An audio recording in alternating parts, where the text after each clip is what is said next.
Conor McGregor and chaos go hand in hand.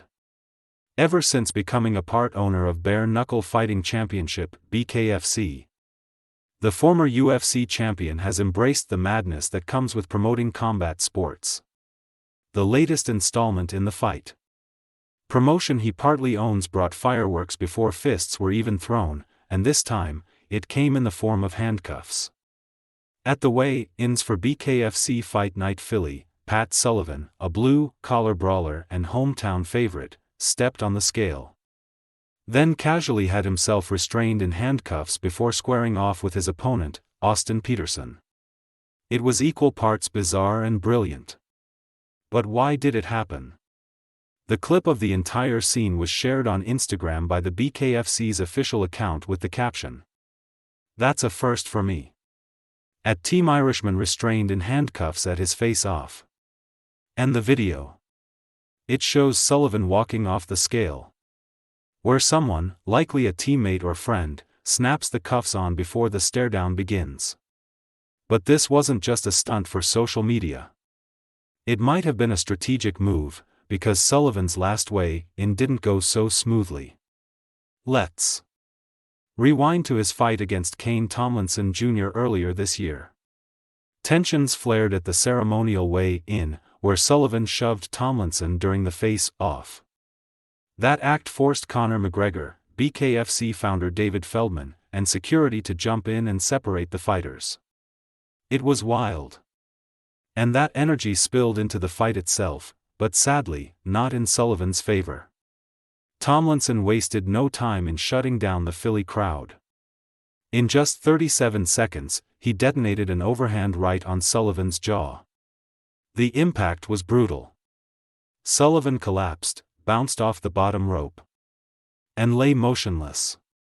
Medics rushed in as Sullivan slowly regained consciousness. As he sat on the stool, dazed, he reportedly asked his coaches what had just happened. So, was this handcuff stunt a clever attempt to avoid another scuffle? Possibly, but it clearly left an impression. However, this isn't the first time BKFC weigh-ins have gone off the rails, and while Conor McGregor wasn't on the stage this time, he's been there for some of the wildest moments ever seen in combat sports. Take BKFC 76 for example. Just before Maria Agapova was set to throw hands with Jessica I, she decided to lead with her lips. During the ceremonial face-off, Agapova leaned in and planted a quick kiss on I, uninvited. The stunned UFC veteran shoved her away as cameras clicked and the crowd buzzed. It was awkward, unexpected, and very on-brand for BKFC. At BKFC 72 in April, the tension boiled over again. This time it was Hannah Rankin versus Jessica Borga for the inaugural women's featherweight belt. As the two squared off under the desert sun, Rankin placed her fist right on Borga's jaw. The American didn't flinch, and she fired back with a clean right hand. Conor McGregor, holding the BKFC belt and basking in his promoter role, immediately stepped between the fighters. BKFC founder David Feldman rushed in too, visibly frustrated. But that wasn't even the wildest moment. Back in October 2024, one of McGregor's own fighters tried to headbutt his opponent during a weigh-in.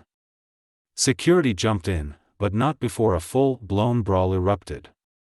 And if that wasn't enough, BKFC 70 saw Steve Aurelius swing a set of scales at Leonardo Perdomo. Yes, actual scales. Whether it's a kiss, a punch, or a pair of flying scales, BKFC weigh-ins never fail to deliver drama. And Pat Sullivan's handcuff stunt is just the latest chapter in that unpredictable playbook. As such, one thing's certain, under Conor McGregor's watch, BKFC continues to blur the line between combat and spectacle.